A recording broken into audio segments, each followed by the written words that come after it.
আমি এখন তোমাদেরকে ভাইরাল গলার ডিজাইন কাটিং করে দেখাবো। আসসালামু আলাইকুম সবাইকে। প্রথমে আমি একটি কাগজকে মাঝে বরাবর ভাঁজ করে নিয়েছি। তারপর আমি 3 ইঞ্চি চড়াতে একটি দাগ টেনে নিয়েছি। এখন আমি লম্বা 7 ইঞ্চি নিয়ে নিচ্ছি। তারপর আমি স্কেলের মাধ্যমে বক্সটা করে নিব। নিচ থেকেও 3 ইঞ্চি হবে চড়া। 3 ইঞ্চিতে আমি দাগ দিয়ে নিয়েছি। এখন আমি সুন্দর করে স্কেলের মাধ্যমে বক্সটা টেনে নিব। তোমরা ভালো করে খেয়াল করলে গলাটা কাটিং করে নিতে পারবা। যদি কোনো কিছু বুঝতে সমস্যা হয় তাহলে আমাকে কমেন্ট করতে পারো। এখন আমি 1.5 ইঞ্চিতে একটি দাগ টেনে নিচ্ছি। এই যে এইভাবে দেখো 1.5 ইঞ্চি মানে 1 ইঞ্চি 2 সুত পরিমাণ কাপড়ের উপরে দাগ টেনে নিব। আমি কাগজ নিয়েছি, তোমরা কাপড় বা বক্রম বা পেস্টিং যে কোনো জায়গায় গলাটা কাটিং করে নিতে পারো। তারপর আমি এভাবে স্কেলের মাধ্যমে দাগটাকে টেনে নেব। তোমরা এভাবে স্কেলের মাধ্যমে দাগ টেনে নেব। তারপর আমি এখন একটা পান গলার শেপ দিয়ে নেব। দেখো আমি কিভাবে পান গলার শেপটা দিয়ে নিচ্ছি। তোমরা ওইভাবে দিয়ে নিবা। আমার হাতের দিকে খেয়াল করলে তোমরা বুঝতে পারবে আমি কিভাবে পান গলার শেপটা দিচ্ছি।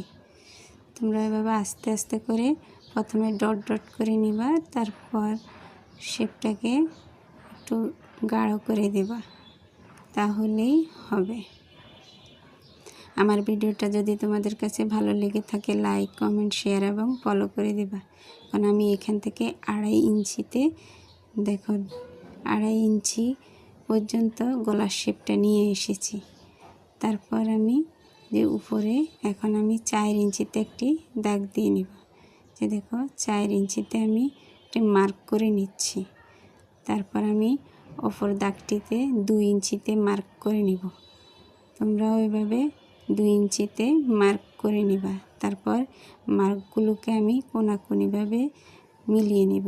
যেভাবে রেখে দাগটা টেনে নিচ্ছি।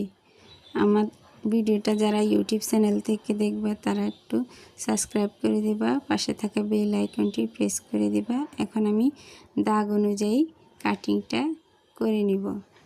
যে সুন্দর করে এভাবে তোমরাও কাটিং করে নিবা দাগ অনুযায়ী।